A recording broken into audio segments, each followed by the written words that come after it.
Sorry, this forum is I talk, you listen, but a lot of people are watching the news, so they're listening to what's given to them.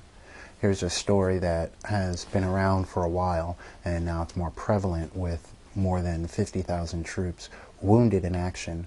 A lot of them have gotten commendations for the Purple Heart, but a lot have not received the honor when they came home because it was rejected for whatever reasons.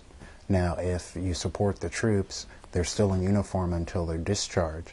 They should get, the best care. Yes, the president did apologize for what he was not watching in Walter Reed or other avenues of the VA medical centers about helping out the vets that are coming back. And this is a thing with all this money he wants. It should go to the veterans that served as well as those that might not be able to return to Iraq or other duty stations. So don't just always give to those in uniform. Give to those that are in the National Guard, that are coming back. Let them, get jobs. Give them the medical care that they need, because while they were risking their lives while we're sitting here all quiet and keeping our lives going, don't forget them. Really, more so, we know what's going on over in Iraq, but you really don't know the story going on here. If you do, start taking action and getting our veterans the things that they need. Meanwhile, President Bush visited Walter Reed Army Medical Center today for the first time since the scandal about shoddy conditions there made news 6 weeks ago. The president apologized and said people in uniform deserve the best possible care. The system failed you, and it failed our troops. And we're going to fix it. The president also awarded 10 Purple Hearts. These are given to service members wounded in combat. More than 14,000 have been awarded since the war in Iraq began. But a number of soldiers who thought they were receiving one and the benefits that come with it are still waiting and wondering. Cheryl Atkinson has one soldier's story. 2 days after this picture was taken in Iraq, small arms fire pierced through the makeshift armor on Sean Knutsen's Humvee. The bullet essentially hit, and then it ricocheted off, and all the shrapnel hit me in the head and then in the arm. When he made it back to base camp in Tikrit, Knutsen's company commander used him to inspire the rest of the troops. He took me out in front of all the soldiers after I got back from being treated by the medics and congratulated me and said that he was putting me in for the Purple Heart, and of course everybody cheered and clapped. 8 months later, Knutsen was headed home with shrapnel still in his head, but no Purple Heart. When he asked his National Guard chain of command about it, they gave him the bad news. They emailed me back and said, your Purple Heart was denied while you were in the country. Nobody told you. Purple Hearts are awarded to soldiers wounded by anything from shrapnel to mines.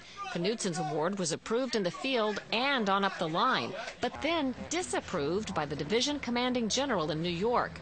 Knutsen set out on a mission to find out why and was hit with nothing but bureaucracy.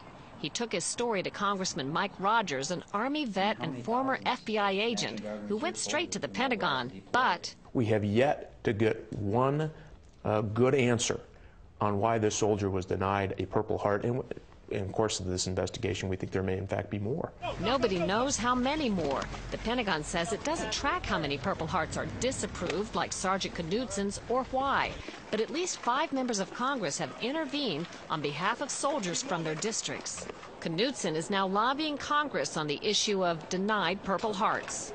We want the truth. We want answers. We want to know why and how many more. It's not just about the honor. Purple Heart recipients also receive benefits such as high-priority medical care and exemption from co-payments.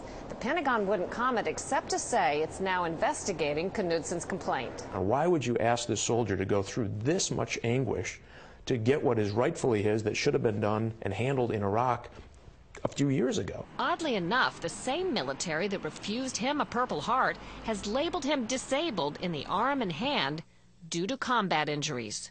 Cheryl Atkinson, CBS News, Capitol Hill. Now that I showed you what was going on there, now a lot of people might not know until this week when what is known as the Tuskegee Airmen, which were black Air Force, how would you say, escort to the bombers during World War II.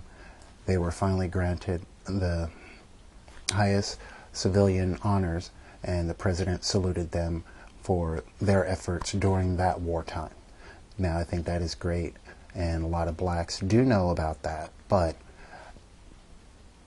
by the wayside, the rest of the world just did not know the truth of the matter. So now they were honored.